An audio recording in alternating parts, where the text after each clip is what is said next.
Okay, so here's our first course of boards, and again, there's significant warp and stuff. We just laid down a little bit of glue. We're not too worried about that now because the weight of the additional boards is going to press down on that. We're not going to use clamps or anything. Um, Ideally, we want the ends here, the flat end, to be as flush as possible.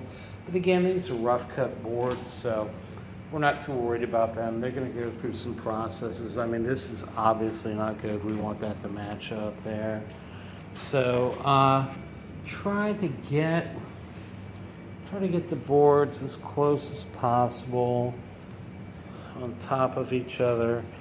Don't worry too much about the ends up here. We're going to cut all those off anyway. Again, this is going to be cedar siding. Well, some major warp there. That's fine. We're going to put more boards down.